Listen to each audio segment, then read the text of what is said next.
네, 여러분 슬슬 한번 시작을 해볼게요. 우리가 뭐 무작정 기다리기도 그렇고요. 뭐 여기서 시간 맞춰서 딱 갈 필요도 없으니까 지금 7시 4분 됐는데요.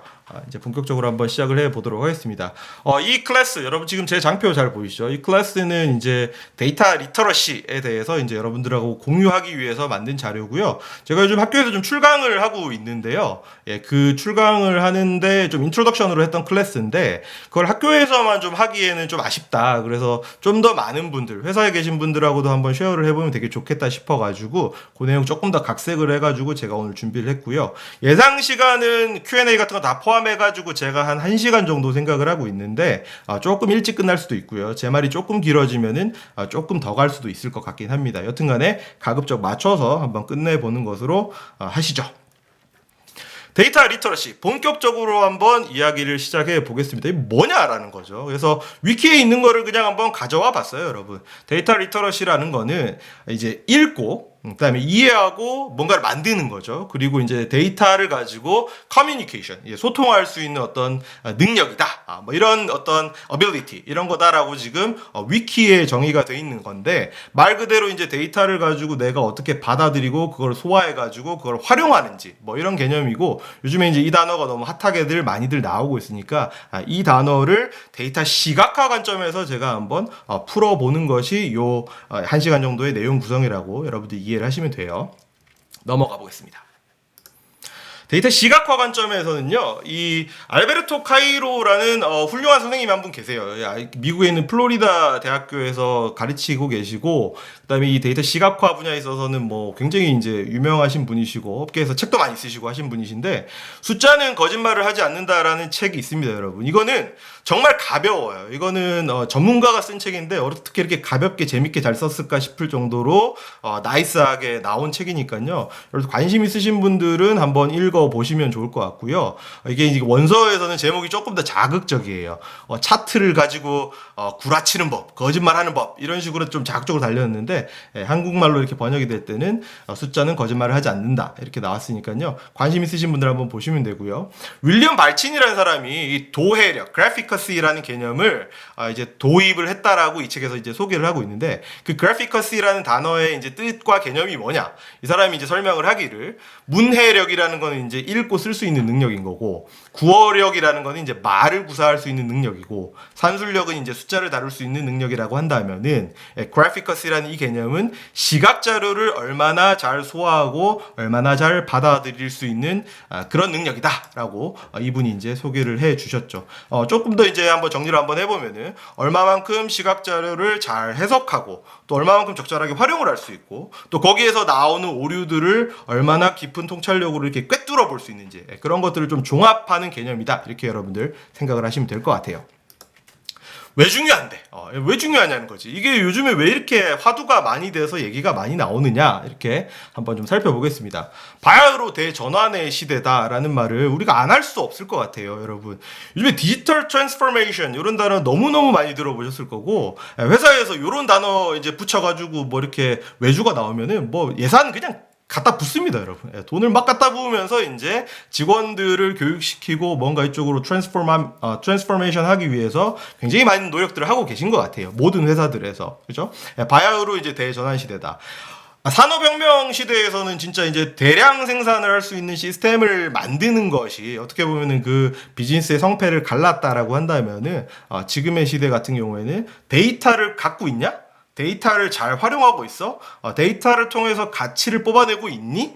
여기에 이제 사업의 성패가 달려 있다라고 해도 뭐 그리 과언은 아닌 것 같아요. 이거 너무나도 진짜 우리가 잘 많이 들었던 예시고 이제는 뭐 좀 진부해요. 이런 얘기 좀 진부하지만 이 네이버에 있는 이 예시거든요. 데이터 리터러시라는 단어를 딱 치게 되면은 아래쪽에 이제 이런 예시들이 달려 있어요. 데이터 리터러시의 예로는 뭐 구글이 미국 전역에서 검색되는 단어를 기반으로 해가지고 독감의 뭐 유행 추이를 뭐 이렇게 미리 분석을 해가지고 미리 막았다. 아니면은 뭐 유통업체 아마존이 이용자의 구매 상품을 분석해서 뭐 매출을 높였다. 여러분 이거는 너무나도 잘 아는 얘기고 미국까지 갈 것도 없어요. 요즘 한국에서 비즈니스하는 다양한 회사들도 이미 벌써 데이터를 활용해가지고 추천 시스템을 개발하고 그다음에 요즘에 나오는 대부분의 스타트업들이 기술 기반으로 해가지고 사용자들의 이 편의를 도모하면서 이렇게 비즈니스를 계속해서 영위하고 있지 않습니까? 그래서 여러분들 이 얘기는 우리한테 뭐 이렇게 특이할 건 없지만 어쨌든 간에 여기서 핵심은 뭐냐면 지금 있는 많은 기업들 뭐 그게 큰 기업이든 작은 기업이든 스타트업이든 상관없이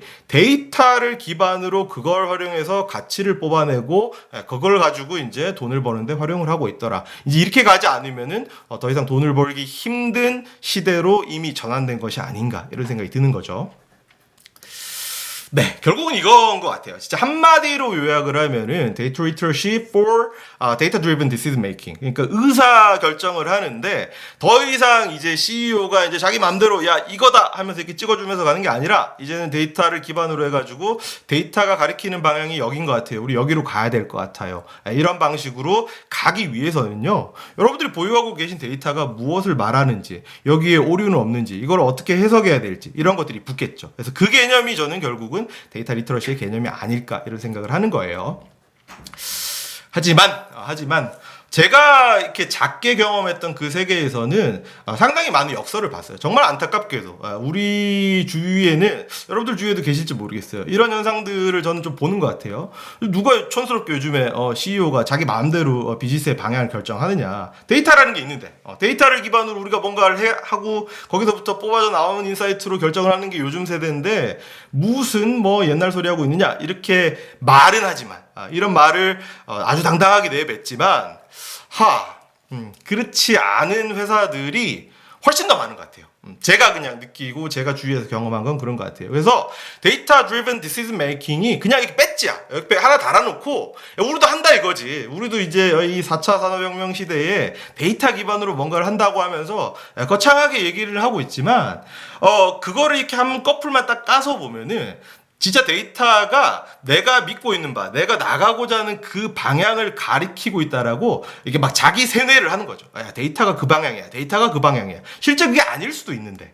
그리고 내가 진짜 마음대로 어떻게 하고 싶은데 데이터가 마침 이제 그거를 이렇게 백업하고 서포트하는 것처럼 이렇게 포장지 역할을 하는 경우도 저는 많이 본 것 같아요. 저는 이제 주위에서 그런 것도 많이 본 것 같은데 혹시라도 우리의 회사나 내 주위에 있는 어떤 이 조직들이 이런 식으로 운영이 되고 있지는 않나라는 것들을 한 번쯤은 좀 짚어볼 필요는 있겠다 이런 생각이 듭니다. 확증 편향이라고 그러죠. 이것도 우리가 너무 잘 아는 단어지만 이 알베르토 카이로 선생님이 너무 좋은 얘기를 해줬어요. 입맛에 맞을수록 그다음에 일부러라도 그 출처가 혹시 네가 생각하고 있는 바로 그거를 일치하는 것 같아? 그걸 서포트하는 것 같아? 그러면 의심해보라는 거예요. 그러면 비판적으로 한번 바라보고 내가 이렇게 생각을 하는 건 맞는데 데이터도 이렇게 얘기를 하네? 진짜 그런가? 한 번 더 생각을 해봐야 된다는 거죠. 왜냐하면은 사람이라는 존재는 누구나 이제 자신의 믿음과 일치하는 증거를 찾거나 아니면 어떤 그런 차트를 봤을 때 편한 거예요. 내가 이제 내가 그랬잖아. 여기도 이렇게 얘기하고 있네. 이렇게 간다는 거죠. 그렇기 때문에 혹시라도 여러분들이 보신 어떤 이 증거들이나 차트들이 여러분이 생각하는 바하고 정확하게 일치하게 나왔다. 그러면 그 소스가 정확한 걸까? 혹시 편향된 요소는 없을까? 이런 것들을 한 번쯤은 우리가 의심을 해봤으면 좋겠다라는 말씀을 드리겠습니다. 파도가 치는데요, 여러분. 파도가 실제로 이렇게 해안가를 와가지고 바위를 때리지 않습니까? 바위를 때리는데 진짜 센 파도, 진짜 강력한 파도는 바위를 때려가지고 바위를 깨는 파도들도 있죠. 그렇지 않습니까?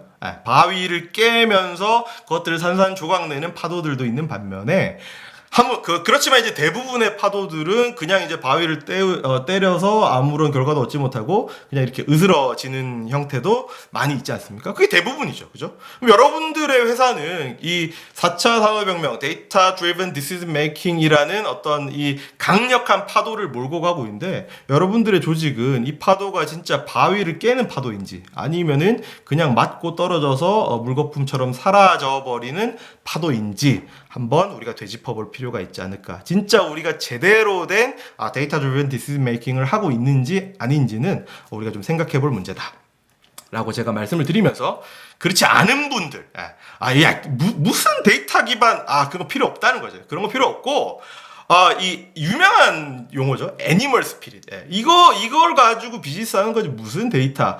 그런 분들이 계시죠. 물론 여러분 그런 분들 계십니다. 이 두 분. 훌륭하신 분이세요. 그죠? 훌륭하신 분. 왼쪽에 있는 분부터 먼저 한번 얘기해 볼까요? 누군지 다 아실 겁니다, 여러분.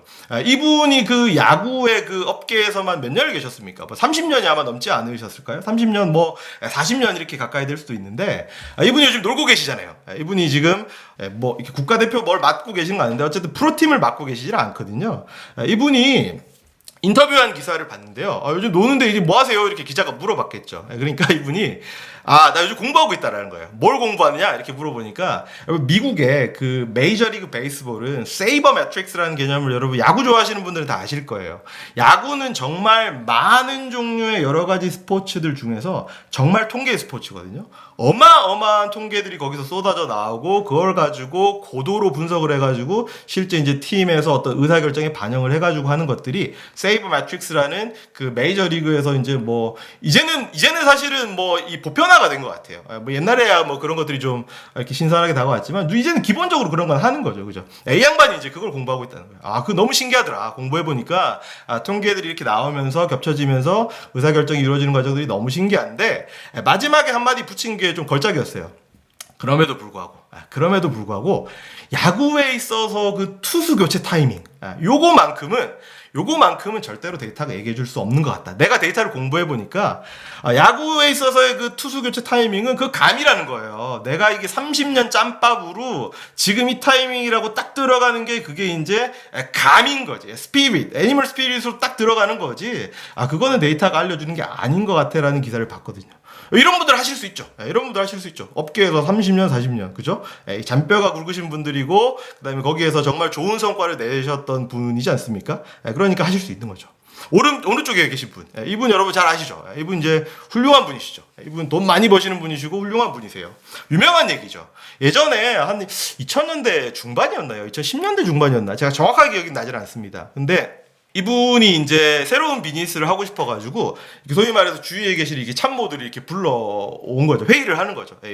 사장님들 이렇게 모셔놓고 회의를 하면서 내가 이번에 SK 하이닉스라는 그 회사를 좀 인수를 하고 싶은데 반도체 사업에 뛰어들고 싶은데 그대들의 생각은 어떠한가 이렇게 물어봐 보셨겠죠, 그죠? 자기가 독단적으로 결정할 수 없으니까 다 반대였다는 거예요, 주위에서. 왜요? 반도체 사업 같은 경우에는 지금 여러분 아시는 분들은 아시겠지만 너무나도 많은 그 초기 비용이 들어가가지고 거기 돈을 진짜 엄청 쏟아 부어야 되는 거죠. SK텔레콤 잘 나가고 있었잖아요, 여러분. 2000년도 그 초중반을 이렇게 되게 잘 이끌어갔던 이 그룹을 잘 이끌어갔던 그 사업체가 있는데 난데없이 이제 돈을 갖다가 이제 거기다 붓겠다라고 이제 얘기를 하니까 주위에서 좀 반대가 있었던 것 같아요. 그때 이 양반이 한 유명한 얘기가 있죠.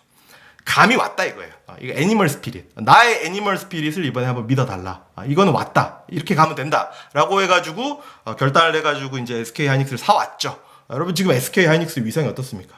네. 우리나라 그 기업의 가치로 봤을 때, 그죠? 시가총액 가치로 봤을 때 1등은 삼성전자. 바로 두 번째가 이제 SK 하이닉스. 엄청 큰 회사로 이제 키워버렸죠. 모 회사가 SK텔레콤이에요. 하이닉스의 모 회사가 SK텔레콤인데 모 회사보다 돈을 더 잘 버는 회사가 돼버렸죠. 그러니까 여러분 제가 드리고 싶은 말씀은 뭐냐면 애니멀 스피릿 좋다 이거죠. 근데 여러분 우리는 이런 사람들 아니잖아. 우리는 업계에서 엄청나게 잔뼈가 굵어가지고 이렇게 촉이 오지 않잖아요. 우리는 이제 데이터 열심히 봐야 되고 데이터 기반으로 의사결정해야 되고 그거에서부터 분석해가지고 인사이트 끄집어내야 되는 사람이니까 이런 분들 계실 수 있다. 그러나 우리 이런 분들이 아니니까 데이터 좀 더 열심히 봐야 되지 않을까 이런 말씀 한번 드릴게요. 실제로 제가 들었던 제일 황당한 얘기예요. 데이터 마사지. 어디서 이런 용어를 막 만들어내는지 모르겠는데 주위에 이런 분들 계시면은 가까이 지내시면 안 좋을 것 같아요. 데이터를 뭔가 내가 말하고 싶어하는 방식으로 끼워 맞추고 그걸 들고 와가지고 아전인수라 그러나 들고 와가지고 이제 막 이제 껴 맞춰가지고 이봐라 하면서 증거가 여기 있지 않냐 이러신 분들. 여러분 주위에는 부디 이런 분들이 안 계셨으면 좋겠어요. 데이터를 임의로 조작하고 뭔가 선별적으로 취합을 해가지고 내가 말하고자 하는 주장을 이 서포트하는 방식은 저는 개인적으로는 정말 나쁜 습관이고 안 좋다라고 생각을 하거든요. 그게 이제 데이터에 대한 불신을 일으키고 데이터 기반의 의사결정 별거 없네. 결론은 그렇게 가지 않을까 싶은 거죠. 그래서 여러분 광렬이 형이 첫 판부터 장난쳤죠. 첫 판부터 장난을 치다가 여러분 요 뒤에 화면이 아실 거예요. 이 워낙 유명한 영화였으니까. 광렬이 형이 이분이 누군지 모르고 계시다가 장난을 치다가 당하시죠. 당하신단 말이에요. 그러면 이제 데이터를 가지고 소위 말해서 이제 장난질 칠 수 있는 유형들. 데이터를 가지고 뭔가 왜곡하고 잘못 보여주고 의도적으로 짜집기 하고 편집할 수 있는 그 유형들을 제가 몇 가지를 분류했는데 그 사례들 보시면서 조금 더 한번 살펴보도록 하겠습니다. 먼저 부분 가지고 장난질. 부분 가지고 장난질. 넘어가 볼게요. 볼티모어 주식 중개인 얘긴데요. 한번 읽어 보실까요? 이렇게 한번 제가 잠깐 시간을 한번 드릴 테니까 한번 읽어 보셔도 좋을 것 같습니다. 참고로요. 이 아래쪽에 나와 있는 이 조던 앨런버그의 틀리지 않는 법. 저하고 학습을 하셨던 분께서 한 분께서 이제 추천을 해주셔서 저도 읽었는데 되게 두꺼운 책인데요. 좀 어려워요. 책이 좀 어렵더라고요. 잘 이해도 안 되고. 근데 잘 이해 안 돼도 그냥 좋았어요. 그래서 혹시라도 로지컬 띵킹, 그 다음에 뭐 숫자에 대해서 이렇게 좀 오류나 이런 것들에 대해서 좀 관심 있으신 분들은 저는 이 책을 좀 추천드립니다. 조던 앨런버그가 이제 저기에서 썼던 예시 중에 하나인데 제가 들고 왔어요. 요약하면 이거예요. 어느 날 내가 메일을 하나 받았어요. 누가 나한테 메일을 보냈다는 거죠. 받았는데 거기에서 이제 야 다음 주에 이거 오를 거야. 진짜 올랐어요. 메일이 또 왔어요. 야 그 다음 주에 이거 떨어진다? 떨어졌네. 그 다음 주에 얘기했는데 뭐가 오르고 뭐가 떨어지고 하여튼 말한 대로 되는 거지. 너무 신기한 거지. 말한 대로 되는 거지. 10번을 그랬다는 거예요. 한 번, 두 번, 세 번, 네 번 해서 10번을 그랬어. 이거 믿어야 되지 않을까? 이쯤 되면 우리가 이거 믿어야 되지 않을까? 그러면서 이제 11번째에 메일이 또 온 거예요. 야, 돈 내라. 리딩방 이런 거 들어오라는 거죠. 돈 내고 리딩방 들어와서 수익률 1000% 막 이런 것들 이제 하라는 거예요. 하겠습니까? 하시겠어요? 뭐 잘 모르겠는데 조금 찝찝하죠. 그냥 이것만 보고 하기에는 뭔가 조금 찝찝해요, 그죠? 근데 명확하게 이게 어떻게 뭐가 어떻게 돌아가는지는 잘 모르겠어요. 안 하세요? 왜 안 하세요? 왜 안 하시겠습니까? 안 하시는 이유는 혹시 부분적으로 할 것 같아요? 부분적으로 한다라는 말씀 무슨 말씀이실까? 조금 더 달라는 건가? 야 내가 한 20번은 봐야겠다. 뭐 이런 건가요? 오르고 내렸던 근거를 체크해보고 분산 투자. 준영님 정답. 이 예시를 알고 계시군요. 여러분 이게 어떤 트릭이 있냐면요. 준영님 정답. 훌륭하십니다. 메일을 보낸 게 여러분만 있는 게 아니에요. 1만 240명한테 메일을 보낸 거야. 그래서 반은 야 다음 주에 오를 거야. 또 반은 다음 주에 떨어질 거야. 이렇게 보낸 거지. 다음 주에 올랐으니까 얘네들은 지금 이제 문제가 없는 거예요. 얘네들은 이제 맞았다 이렇게 되는 거고 여기 이제 다음부터 메일 못 받는 거예요. 틀렸으니까. 그러고 나서 이제 다음 주에 떨어질 거야 하는 얘네들은 5120명한테 메일을 보냈는데 이분들 맞는 거예요. 진짜 떨어졌네. 여러분 이렇게 해가지고 여기서 또 보낸 거죠. 다음 주에 오를 거야, 다음 주에 떨어져. 반반씩 나눠가지고. 첫 번째 이메일은 1만 240장을 보냈고 그 다음에 쭉쭉쭉 가다가 마지막 10번째 메일을 받은 사람이 20명이에요. 그 사람들은 10번까지 올 때까지 계속 맞췄던 사람이야. 이 사람이 맞추고 해가지고 10번까지 맞췄다는 거지. 그러고 나서 이제 마침 11번째 투자가 이제 11번째 이메일이 오는 거예요. 야 들어오라는 거지. 돈 내고 이제 리딩방 들어와가지고 수익 많이 내라. 이렇게 얘기가 된 거죠. 그러니까 여러분 뒤에서 일어나는 스토리들을 우리가 알 수 없죠. 우린 여기서 생각하잖아요. 우린 여기서 생각하니까. 마지막 여기에서 내가 메일 받고 나서 이거 들어가야 되나 말아야 되나 이 의사결정을 하는데 그 뒤에서 나와 있는 스토리들 우리가 알 수 없으니까 여기서 함부로 결정할 수 없다. 이거는 그냥 너무나도 랜덤이죠. 그죠? 뭐 맞거나 떨어지거나 이거니까. 우리가 이런 확률에 걸어가지고 11번째 들어가겠습니까? 그럴 수는 없다는 거죠. 그렇지 않습니까? 두 번째 사례 한번 보여드릴까요? 실제로 어떤 데이터를 가지고요. 한번 그려봤어요. 우리 회사 퇴사자 현황. 여성 60명, 남성 43명. 그러고 나서 이제 CEO한테 이걸 딱 보여줬더니 CEO가 이제 그다음부터 야, 여직원 뽑지 마라. 야, 다 뽑아놨더니 뭐 퇴사하고 있네. 뭐 이러면서 이제 결론을 내렸다라고 칩시다. 여기에서는 여러분 어떻게 얘기를 하실 수 있을까요? 여직원 뽑으면 안 되는 겁니까? 여기에는 여러분들이 어떻게 좀 파쇄를 할 수 있을까요? 이 논리는 우리가 어떻게 깨야 되죠? 야, 여자 60명 퇴사했고 남자 43명 퇴사했잖아. 여자가 남자보다 퇴사 더 많이 하잖아. 앞으로 여자 뽑지 말아야겠네. 여성 뽑을 것 같으면 우리가 남성을 뽑을지 한 번 더 고민해봐야겠네. 라고 결론을 내린다면은 여러분들이 뭐를 놓치고 계신 걸까요? 저하고 같이 공부하셨던 분들은 요 데이터 아실 건데, 기간을 참고해야 될 것 같아요. 동일 기간.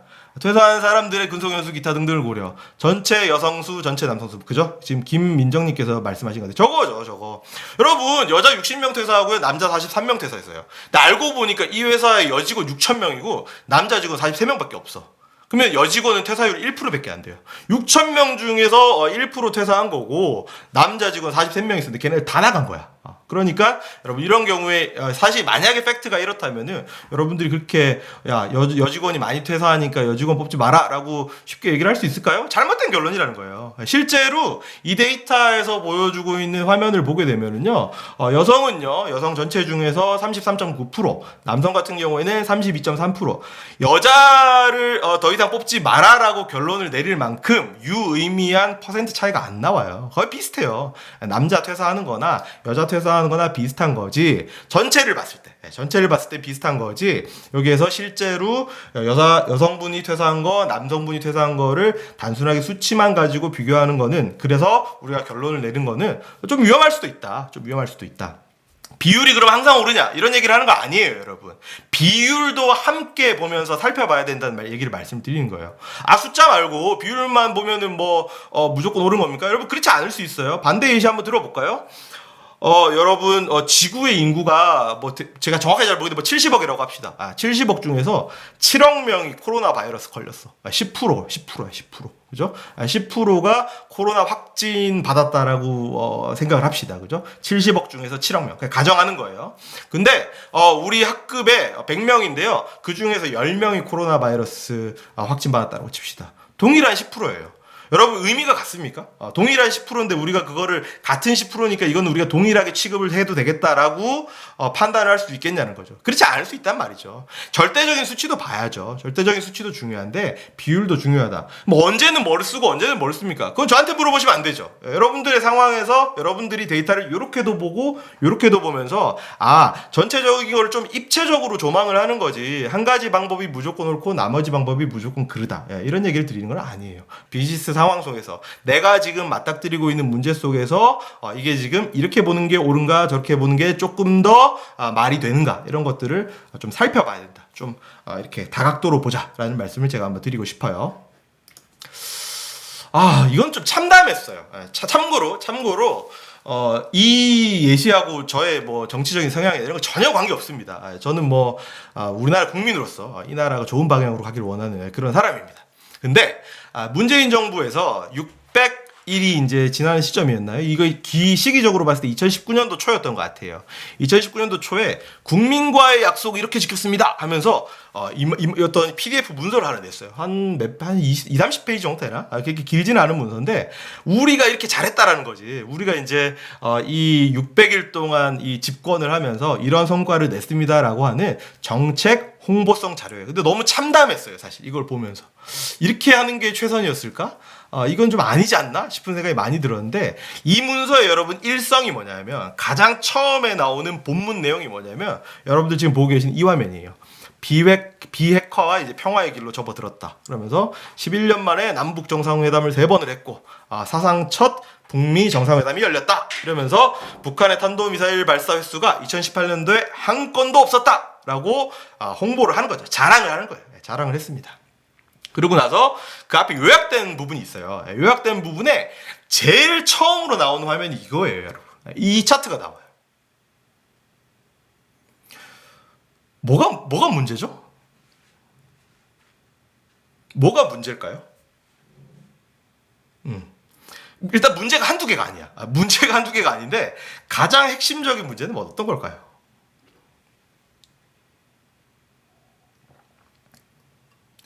비교를 너무 극단적으로 16년도랑만 한 것 같은데 저거 조금만 디벨롭 시키면 좋겠다. 평화의 정의가 뭔가요? 미사일 안 쏘고 뭐 NLL 침범 안 하면 그걸 그냥 평화로 인정을 하는 것 같습니다. 근데 뭐 그게 평화는 맞죠? 뭐 그게 평화라는 개념을 다 대변할 수는 없지만 어쨌든 간에 뭐 미사일 덜 쏘고 NLL 침범을 덜 하면은 뭐 평화롭다. 뭐 이렇게 우리가 얘기해 줄 수도 있지 않겠습니까? 뭐 사람마다 관점은 다를 수 있지만 뭐 좋아요. 네. 17년도와 19년도에 일어난 것만 빼고 얘기할 수도 있겠네요. 정답이죠. 참담해요. 일단은 2019년도는 일어나기 전에 2019년도 1월 달인가 이 문서가 배포됐기 때문에 이 문서가 작성된 그 데이터를 활용한 거는 아마 2018년도까지였던 것으로 보입니다. 그래서 그냥 하나 갖고 와봤어요. 문재인 정부 출범 이후 북한의 미사일 도발일지 갖고 왔죠. 그래서 2019년도 오케이 이거 아니야 이거는 뭐 나중에 일어난 일이기 때문에 이 문서가 작성되고 나서 일어난 일이기 때문에 필요 없다 쳐도 여러분 2017년도 2017년도 백상경 기자가 아주 친절하게 정리해놨습니다. 대충 봐도 10건이 넘어요. 그죠? 대충 봐도 10건이 넘는데 여기 2017이라고 이렇게 적어놓고 10회라고 이렇게 하면 모양 빠지잖아요. 그렇지 않습니까? 야 우리 지금 2016년도 그 시기를 한번 생각해보세요. 언제예요 여러분? 전임 대통령 시절이죠. 전임 대통령 시절에 탄도미사일 저만큼 발사하고 NLL 이만큼 침범했다? 근데 우리는 지금 빵회다? 근데 그 중간에 이렇게 10회가 들어가서 되겠습니까, 여러분? 안 되죠. 안 되죠. 그러면은, 이게 소위 말해서 이렇게 내가 모양이 안 살잖아. 내가 모양이 살려면은 17년도는 의도적으로 삭제를 해야지. 의도적으로 삭제를 하고 18년도 0건이다? 이렇게 보여줘야 되는 거죠. 그래야지 이제, 평화가 정착됐습니다. 평화가 왔습니다. 이런 얘기를 할 수 있잖아요.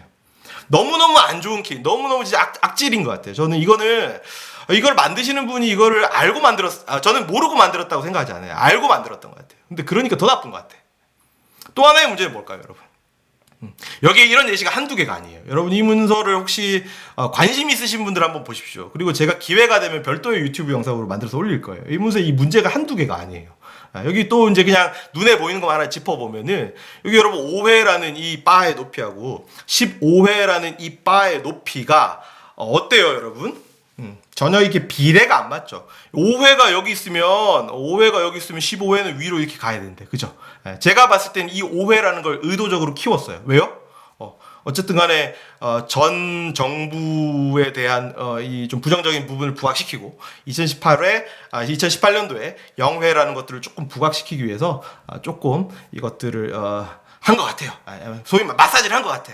근데 안 좋은 것 같아요. 이러지 않았으면 더 좋았을 텐데. 있는 그대로 보여줬으면 우리가 뭐 평화 정착된지 잘 모르나? 다 알았을 텐데 이런 것들은 좀 좋지 않은 케이스가 아닐까. 여러분 근데 안타깝게도 국정 홍보 자료라는 게 어쩔 수 없이 이런 성격을 띠는 건 있죠. 그죠? 정부의 잘한 것들을 홍보하는 거는 저는 그거까지 이해를 해요. 근데 이 문서는 그렇게 봐주기에는 오류도 많고요. 시각적으로 정말 안 좋은 반면교사 문서였던 것 같습니다. 그래서 좀 씁쓸했었습니다. 두 번째 유형 한번 볼까요? 두 번째 유형. 축 가지고 장난질. 이것도 되게 많이 나온 유형이에요. 이게 데이터 시각화할 때 이런 거 가지고 하면서 자기 하고 싶은 얘기만 싹 하는 건데 한번 보여드릴게요, 여러분. 폭스콘이라는 회사 아십니까? 폭스콘. 뭐 만드는 회사죠? 폭스콘. 그죠? 폭스콘이라는 회사는 여러분들이 정말 많이 쓰고 계시는 아이폰을 만드는 회사죠. 그죠? 아이폰을 위탁 생산을 받아가지고 그 대만에 있는 공장인가요? 거기서 이제 열심히 만드는 회사예요. 그 회사의 지금 주가 비교적 최근입니다. 비교적 최근 주가를 좀 보여드리고 있고요. 요때 엄청 튀잖아요, 그죠? 엄청 뜬단 말이에요. 주가가 이제 확 올라가는데 어떤 이슈가 있었냐면은 여러분 중국의 그 지리 자동차라는 자동차 회사가 하나 있거든요. 그 회사에서 이 폭스콘이 우리 그 회사랑 합작을 해가지고 전기차 앞으로 생산할 거예요라고 이제 이렇게 보도를 냈나 봐요. 그러니까 이제 막 올라가죠, 그죠? 이게 지금 50 중반에서 이게 거의 80 근처까지 갔으니까 굉장히 많이 올랐단 말이에요, 그죠? 어떻게 할까요? 앞으로 헐헐 나나? 이제 요즘에는 뭐 전기차 뭐 이런 테마만 붙으면은 주가가 계속해서 잘 가니까 여기에서도 이제 한번 들어 올렸는데 계속 갈까요? 계속 갈까요? 그럼 나는 이제 폭스콘에 늦지 않게 타야 되나? 어떻게 생각하시는 거죠? 폭스콘이라는 회사가 가지고 있는 이 기업의 펀더멘탈을 우리가 조금만 더 생각해 보면은 이 오류는 우리가 좀 헤쳐나갈 수 있을 것 같아요, 여러분. 넘겨보면은요, 글쎄요. 폭스콘이라는 회사가 정말 계속해서 발전 가능성이 있는 좋은 회사냐? 위탁 생산을 하잖아요. 그죠? 뭐, 특별히, 저는 뭐, 이 회사를 뭐, 비하하거나 그러지는 않지만, 어쨌든 간에, 메인은 뭐냐면, 공장에서 이제 돌려가지고 위탁 생산을 하는 그런 업체라고 봤을 때, 이 옛날에 되게 높았던 주가가 계속해서 흘러내리고 있다가, 최근에 살짝, 요만큼 이제 들어 올린 거예요. 그죠? 이 들어 올린 게 지금 요 차트로 나타난 거고. 그러면 우리가 이 회사에 투자하는 게 과연 옳은 결정일까? 글쎄 올시다. 저는 잘 모르겠어요. 저는 안 할 것 같아요. 저의 귀한 돈을 지킬 것 같아요. 다음 예시 한번 보실까요? 이것도 좀 의도가 있는 기사였어요. 쿠팡 곧 망하겠네. 제가 이렇게 이름을 붙였는데요. 이 임현석이라는 분이 네이버의 어떤 포스트, 뭐 비즈니스 포스트였던 것 같은데, 거기다 이제 적어 놓은 건데, 왜 팔면 팔수록 손해보는 장사를 하는 걸까? 이런 제목으로 이제 붙였는데, 뭐가 문제인 것 같아요, 여러분? 이게 뭐가 문제인 것 같아요? 이거 문제거든요? 이거 뭐가 문제가 있는데, 뭐가 문제인 것 같아요? 그 뭐가 문제인 것 같은지를 혹시라도 생각을 해보셨다면 이 저자가 하려고 말하고자 하는 의도 같은 것들이 혹시 조금 엿보이시나요? 저는 약간 행간에서 그런 걸 봤거든요. 실제로 이분이 쓰신 글을 제가 읽었는데 행간에 좀 그런 의도가 좀 많이 묻어났던 것으로 저는 느꼈거든요. 네, 어떻게 보이세요? 뭐가 문제인 것 같습니까? 이 차트. 혹시 한번 의견을 한번 말씀해 주실 수 있으실까요? 의도적인 주주들이 주식을 팔고 나면 싼값이 주식을 매수하려는 의도. 매출이 쿠팡이 압도적인데 축이 너무 작게 표현되어 있다. 2조가 훨씬 많은데 매출 대비 수익률을 봐야 할 것 같습니다. 영업이익의 축이 그쵸? 요거는 뭐 별로 어렵지 않은 예시죠, 그죠? 여러분 이거는 자 그러면은 질문. 이 임현석이라는 사람은 어떤 의도가 있을까? 차트를 이렇게 만약에 이게 임현석 씨가 그렸다고 그러면 임현석 씨는 어떤 의도를 가지고 이런 차트를 그렸을까요, 여러분? 혹시 추정하실 수 있겠습니까? 임현석 님이 제가 누군지 잘 모르지만 하여튼 기사를 쓰면서 기사가 아니고 이렇게 자기의 포스트를 쓰면서 뭔가 차트를 의도를 가지고 이렇게 그렸다라고 우리가 생각을 한다면은 이분의 의도는 어떤 거였을까? 저는 어떤 걸 느꼈냐면요. 지금 핵심적인 문제는 이거죠. 여기 지금 여러분 대략 3조예요. 3조. 여기 여러분 대략 마이너스 600억이에요. 그러면은 대충 잡아도 어림잡아도 5배 차이예요. 그죠? 3조하고 6천억은 5배 차이잖아요. 근데 3조는 짝대기의 길이가 요만하고 6천억은 짝대기 길이가 이만해요. 그렇지 않습니까? 저는 제가 이 차트를 해석을 했을 때는 의도적으로 쿠팡의 적자를 크게 보여주려고 한 것 같아요. 그래서 쿠팡이 뭔가 이 업계에서 굉장히 좀 치킨 게임을 하잖아요. 그죠? 뭐 쿠팡의 의도는 제가 쿠팡한테 물어보지 않아서 잘 모르겠지만 여튼간에 최저가 경쟁을 유도하면서 소비자들한테는 좋지만 어쨌든 간에 이 플랫폼들 사이에서 굉장히 좀 소위 말해서 치킨 게임 양상으로 달려가는 게 작금의 현실이지 않습니까, 여러분? 그죠? 그렇게 봤을 때 제가 봤을 때는 쿠팡의 그런 행태가 마음에 안 들었던 것 같아. 너네 왜 이렇게 큰 적자를 감수하면서까지 이런 식으로 이 업계를 뭐 소위 말해서 이렇게 지옥으로 몰아가느냐? 잘 모르겠지만 뭐 혹시 뭐 다른 업체에 다니시는 분지 제가 확실히 알 수는 없지만 그런 의도들이 행간에서 좀 엿보였던 것 같아요. 이분이 쓴 글을 읽어보면 그죠? 그렇죠? 이거 잘 모르면은 정확하게 잘 모르면은 이 사람의 의도에 당해주지 말라는 얘기를 제가 하고 싶은 거예요. 분명히 어떤 사람은 우리가 생각을 가진 사람이 우리 기계가 아니잖아요. 의도를 가지고 쓴다고요. 의도를 가지고 쓰고 어떤 말을 하고 싶은 건데 그것들을 우리가 정확하게 끄집어낼 수 있는 통찰이 없다 그러면은 그냥 이렇게 보면서 왜 팔면 팔수록 손해보는 장사를 하는 걸까? 뭐 끄덕끄덕 하고 있는 거죠. 근데 여러분 이런 예시들이 정말 숱해요. 숱해. 그 다음 거 한번 보여드릴까요? 우리 학생들이 찾은 예시예요. 우리 학생들이 극적 효과 연출을 위한 선 넘는 설정. 제가 제목 이렇게 붙였는데요. 네이버 실적 추이. 그러니까 비대면이 이제 코로나 때문에 확산이 되고 비대면 시대로 이제 가게 되면서 네이버 매출 엄청 뛰었다라는 게 여기 지금 아시아 투데이 기자님께서 쓰신 그 글이었어요. 그 기사가 그렇거든요. 여기 네이버 실적 추이를 얘네들이 이렇게 딱 보니까 이렇게 해보니까 내가 이렇게 줄 쫙 꺼가지고 한번 보니까 아니 여기 지금 요 점하고 그러니까 2020년도 1쿼터죠. 2020년도 1쿼터하고 2019년도 4쿼터하고의 사이는 한 550억 정도 차이가 나는 거고 그 다음에 여기 있는 이 점과 이 점의 차이는 673억 더 크단 말이에요. 차이가 더 크면은 그림을 이게 위에가 조금이고 밑에가 좀 더 길게 그려야지 차이가 나야지 이거 지금 이렇게 그려놨다. 의도는 뭘까요? 이 기자님께서 하고 싶었던 얘기는 이거죠. 네이버 2020년도 2분기에 엄청 잘 가. 이거를 강조해야 돼요, 여러분. 그죠? 이 하늘을 나르고 있잖아요. 고공행진을 하고 있단 말이죠. 이걸 찍어야, 이거를 강조를 해야 되는데, 그러려면 그 메시지가 살기 위해서는 2020년도 1분기에 있는 점을 가급적 낮춰야 된다는 거죠. 그죠? 이걸 가급적 낮춰야지 2020년도 2분기에 이렇게 확 갖다 뛰는 것처럼 극적인 연출을 할 수 있으니까. 그어보니까 줄대고 자대고 그어보니까 실제로 이런 오류들이 심심치 않게 나타나는 거예요. 그냥 의도에 이렇게 당해주는 거죠. 아 그렇구나, 그렇게 가는 거구나라고. 그러니까 있는 거를 과장하는 거는 뭐 그럴 수 있다라고 쳐도 제가 이제 앞으로 보여드리는 거는 팩트 자체를 호도할 수 있는 그런 예시들이 있거든요. 그거는 제가 쪽에 있는 세 번째 유형 지도 가지고 한번 보여드릴게요. 지도 가지고 장난질. 저하고 같이 아마 스터디를 좀 하셨던 분들은 이거 좀 보셨을 것 같은데요. 이거 좀 보셨죠? 어떤 지역이에요? 어떤 지역의 선거 결과예요? 빨간색이 짙으면 짙을수록 빨간색 후보가 크게 이긴 거예요. 해당 지역에서. 그 다음에 파란색이 짙으면 짙을수록 파란색 후보가 그 지역을 크게 이긴 거예요. 왼쪽 거 먼저 한번 볼까요, 여러분? 왼쪽 거. 누가 이긴 것 같아요? 누가 이긴 것 같고 몇 대 몇으로 이긴 것 같아요? 그러니까 그림만 봤을 때 왼쪽 거 누가 이긴 것 같으세요? 그리고 그 후보가 몇 대 몇 정도, 몇 퍼센트 대 몇 퍼센트 정도로 이긴 것 같으세요? 왼쪽 선거 결과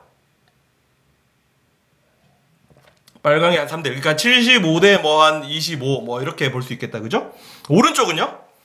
오른쪽은 빨강이 이긴 것 같으세요? 빨강이 이긴 것 같은데 빨강이 몇 대 몇 정도로 이긴 것 같아요?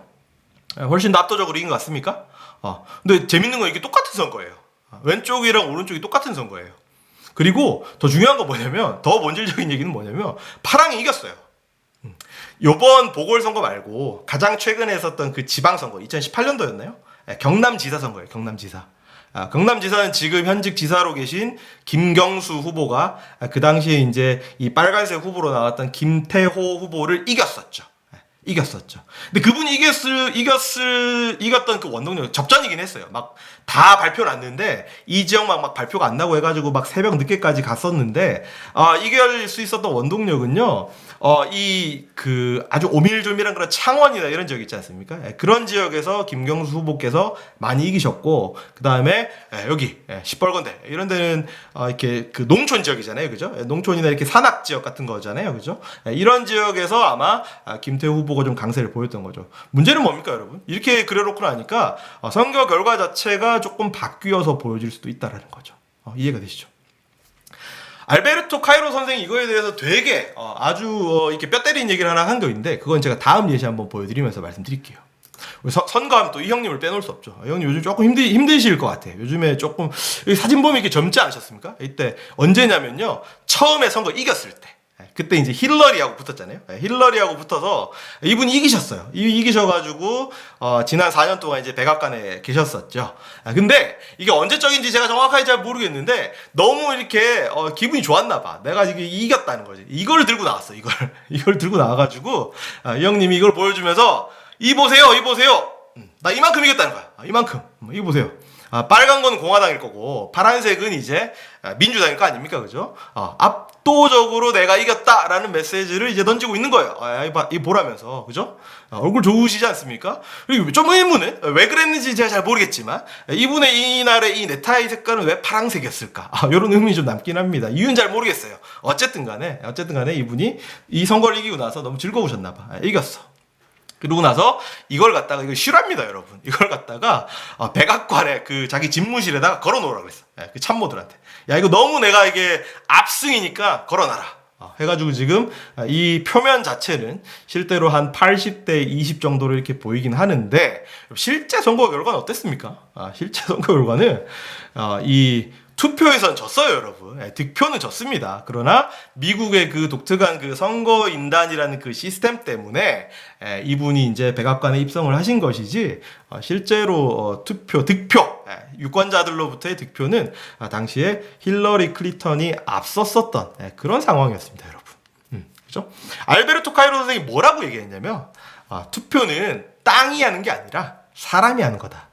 그러니까 왜 땅에다가 색칠을 해놓고 그 사람이 이겼다라고 얘기를 하냐. 투표는 땅이 하는 게 아니라 사람이 하는 건데, 안타깝게도 요즘에 이제 최근에 보궐선거 했었고 그 전에서부터 저는 이렇게 선거 방송을 되게 유심히 지켜봐요. 사람들이 이거를 어떻게 시각화할까? 방송국에 계신 분들이. 근데 이런 종류의 오류에서 많이들 벗어나지 못하는 것 같아요. 근데 그렇다고 뭐 네가 대안이 있느냐? 글쎄요. 저는 좀 고민을 많이 하거든요. 그런 대안에 대해서 좀 생각을 해보는데 마땅치 않은 것 같아요. 그래서 그렇게 표현을 하는 게 이해는 된다. 그러나 우리가 시각적으로 봤을 때 그거는 이 팩트 자체를 호도할 수 있는 가능성이 있으니까 이 지도에다가 선거 결과 뿌릴 때는 우리가 좀 주의해서 봐야 된다. 지도에다가 색칠하는 거는 정말 좀 주의해서 봐야 된다라는 말씀을 제가 꼭 드리고 싶습니다. 좀만 더 나가볼게요. 여러분, 요까지는 어떻게 보면은 좀, 이 오류의 타입을 한번 봤고, 여러분들이 조금 더 높은 수준으로 뭐 관리자 레벨이나 조금 더 가실 것 같으면은 전 요 부분도 꼭 말씀을 드리고 싶어요. 여러분들이 믿고 있는 어떤 팩트, 여러분들이 보고 있는 어떤 그 차트가 여러분이 보고 있는 그게 아닐 수도 있어요. 딴 얘기일 수도 있거든요. 좀 극단적인 얘기고 말도 안 되는 얘기긴 하지만 제가 또 예시를 하나 갖고 와봤습니다. 이렇게 해서. 누가 더 위대한 리더입니까? 왼쪽에 있는 이분. 그리고 저의 당파성과는 아무 상관없습니다. 그래서 제가 이제 위에 있는 이분하고 아래에 있는 이분들을 같이 갖고 왔습니다. 그래서 이분들하고 왼쪽에 계신 이분하고 누가 더 훌륭한 리더입니까? 라는 질문에 대답을 하기 위해서 뭔가 분석을 한다라고 했을 때 우리가 언론에서 이렇게 좀 데이터를 긁어와가지고 텍스트 어나우시스 같은 걸 해가지고 센티멘트 같은 걸 한번 살펴보자. 그러면은 각각의 리더 가지고 어떻게 이렇게 우리가 판단할 수 있을지 좀 살펴볼 수 있지 않을까라는 혹시 분석을 하시게 돼서 데이터를 모아서 해봤니 이렇게 나오는 거야. 이렇게 경애하는 위대한 혁명적인 주체적인 뭐 이런 게 나오는 거고. 오른쪽에 막 이렇게 나온 거야. 이렇게 이런 것들이 막 위에서 막 나온다는 거죠. 이렇게 나온다는 거죠. 여러분, 왼쪽에 있는 이분이 더 훌륭하십니까? 이분 더 훌륭하십니까? 그죠? 그렇게 얘기하기 좀 힘들지 않나? 그죠? 이분이 훌륭한 리더다? 이분들보다? 이분들도 뭐 공과 과가 있겠지만 이분보다는 낫지 않습니까, 여러분? 그렇지 않습니까? 그러니까 제가 말씀드리고 싶은 건 뭐냐면 여러분들이 가지고 계신 그 데이터 그게 편향이 되어 있는지 편향이 안 되어 있는지 이게 전체를 충분히 반영하는 의미가 있는 모수인지 내가 이걸 가지고 분석을 해도 되는지 이런 것들을 반드시 살펴보셔야 된다는 거예요. 아니면은 일부분 가지고 만든 데이터를 가지고 전체인 것처럼 발표를 하게 되면은 여러분 큰 문제가 생길 수 있다. 그러니까 여러분들이 조금 더 높은 수준의 데이터 리터러시를 혹시라도 생각을 하고 계신다면은 여러분들이 분석하고 계신 데이터 이게 진짜 그게 맞나? 내가 여기서 이런 결과를 얻었는데 이거를 내가 조금 더 일반화시켜서 얘기할 수 있을까라는 부분에 대해서는 반드시 고민을 해보시기를 제가 한번 권해드릴게요. 그리고 이분이 약관 20세가 조금 넘었을 그 나이에 너무 유명한 말을 했어요. 확실하지 않으면 네가 잘 모르겠어? 함부로 얘기하지 마. 네가 조금 더 보수적일 필요가 있다는 거죠. 어떤 데이터를 통해서 어떤 결론을 내가 냈는데 우리가 조금 더 보수적으로 접근할 필요가 있다. 이거를 쉽게 일반화해가지고 풀어가면은 여러분들이 갖고 있는 그 데이터 소스에 대해서 100% 확신을 가지 못한다면은 조금 문제가 생기거나 곤란한 상황이 될 수도 있지 않을까 이런 말씀을 한번 드려보겠습니다. 마지막으로 태블로 얘기 한 5분만 할게요. 그래서 이제 네가 이때까지 쭉 떠들었었던 그 데이터 리터러시 하고 태블로하고는 도대체 뭔 상관인데 이 얘기. 왜 저는 이제 태블로라는 도구를 가지고 데이터의 의미를 찾는 사람이니까 태블로 얘기를 조금만 붙여서 이제 여러분들하고 한번 해본다면은 여러분이 태블로라는 이 구글 쳐가지고 들어가게 되면은 태블로 미션을 바로 볼 수 있거든요. 태블로 미션이 이거예요. 태블로는 사람들이 데이터를 보고 이해하는 거를 돕는다는 거예요. 이게 뭐 그냥 어디 저 구석에 있는 얘기가 아니라 이게 자기네 회사의 아이덴티티라는 거예요.